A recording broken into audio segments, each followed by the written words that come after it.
Whew, I tell you what, I'm exhausted. This weekend I had a blast. I went down to Southern California with some friends. We were at Hard Summer Music Festival. Roll clip.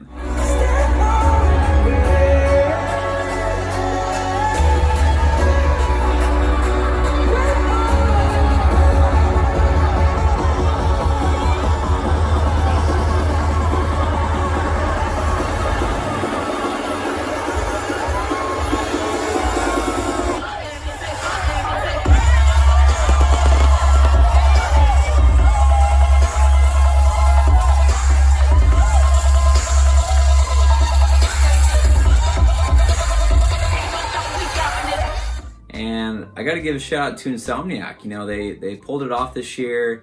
It was really hot. It was like 104 during the day, which was rough. And if you didn't wear sunblock, then shame on you. I feel like the only way to combat the heat is if you just don't wear any clothes, which that's not who I am, because I don't want my white ass skin to burn. But overall, it was a really good event. Saw a lot of good artists out there and really had a good time. But in today's video, we are comparing some brand new Pioneer DJ controllers I just picked up. As you know, I already have the DDJ-1000, but now I also own the DDJ-800 and now the DDJ-400.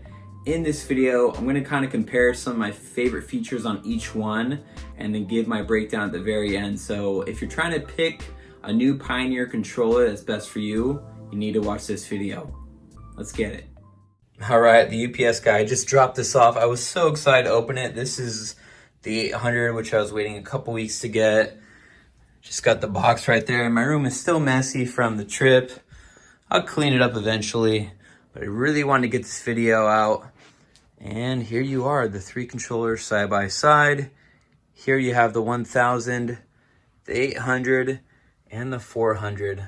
All these controllers are pretty different, actually. You know, the 1000 is a 4-channel standalone controller with all the features you'd find on the Nexus CDJs on the side here, the 2000s.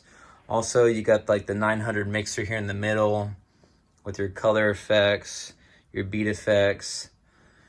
And then like the 800 is almost mimicking the 1000. You have a couple different features on the 800. You have a feedback reducer for the mic, which will help you basically just get better feedback control when you're talking.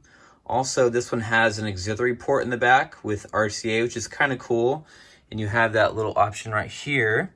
You didn't have that on the 1000. And the 400 is pretty much vastly different. It takes very similar layout. You have the same like loop features you'd find on CDJs. You have a very similar FX selection for beat effects, which is kind of cool. And your on and off switch right here. This is only a 2-channel controller, RCA. You got a mic input, which is a jack. But this is a pretty standard controller. Prices are vastly different between all of these. This is gonna run you over $1,000 for the 1000. I picked this up for around $700. This controller retails for around, I think, $8. This is not a bad option if you're looking to get somewhere in between the 1000 and of course the 400. And then the little guy over here, this one runs for a little over 200. So it's a way better bargain than this one, but it really just depends on what you're looking for. My main problem with the 1000 is I take this to shows all the time and it's just way too big. This doesn't really fit in a booth very easily. And if I have to make it fit in a booth, I usually have to remove stuff, which, let's just face it, that never works out well because something stops working. I can actually get away with the 800 here. This will fit in almost every single booth. I think Pioneer said it's about 40% smaller overall. And it also has the nice new jog screens, which I think are a little bit brighter on this model. You can see this 1000 has them as well. These have the haptic drive, so these feel a little bit different on this one. This has the jog adjust here, but completely different feel. They still feel really good though. They don't really feel cheap at all. I like the way these feel. Buttons are the same. Pretty much the same feel. And what I also like about this one is I usually only use 2 channels here. So you can see you get a little bit more room on this controller versus the 1000, where everything's a little bit just squeezed in just to fit all the channels. And on the 400 here, it's a 2-channel, pretty standard layout here. You know, you have your hot cue, your beat effects, jump, sampler. You have a little tempo slider over here. These jogs feel okay too, but they're definitely different comparing the other 2 controllers. But that's really basically it. I want to go ahead and put these on that table over there just to show you how they look and feel underneath a laptop to give you a little bit better idea. Up first, we have the 400 in the typical like booth setup here. You got my laptop on top. And look how much room I have. I have room for like a mixer here, maybe like some wireless mics, but this fits pretty easy under my laptop. So I have ample space up here and down here, which is pretty sweet. Now taking a look at the 800 on a typical booth setup here. Definitely a little bit bigger than the 400, but it's actually not that bad. I still have a little bit of room here and room here where I could put a mixer or even an iPad to control lights, but not too bad. And I still have ample room for my laptop to fit under here. It's just not like tightly squeezed. Even looking at the top angle here, it's actually not too bad. And now the 1000 on here, as you can see, definitely a bit bigger than even the 800 here. Even my top room now, look at that. A little constricted on top. You might want to use a different stand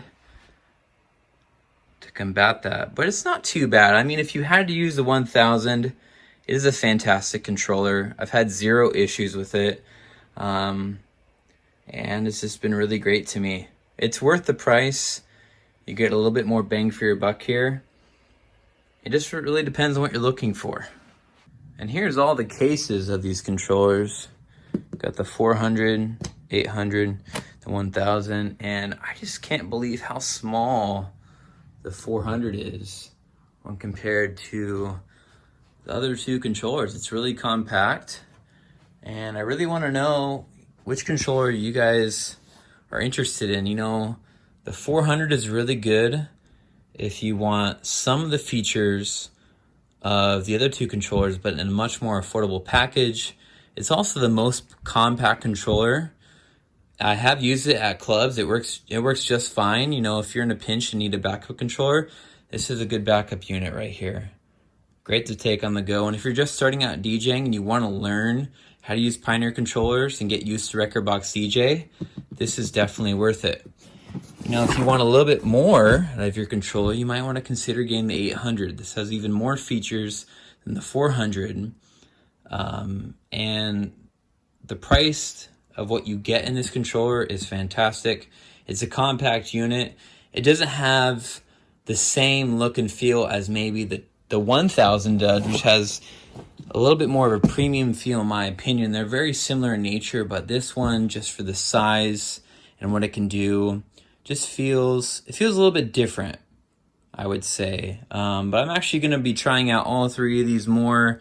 Since I just got the 800 and the 400, I want to try those out a little bit more. And yeah, you already know what to do. If you guys enjoyed this video, let me know. Please like, comment, and subscribe. And I'll catch you out in the future. My name is Chase, and peace out. Have an awesome day.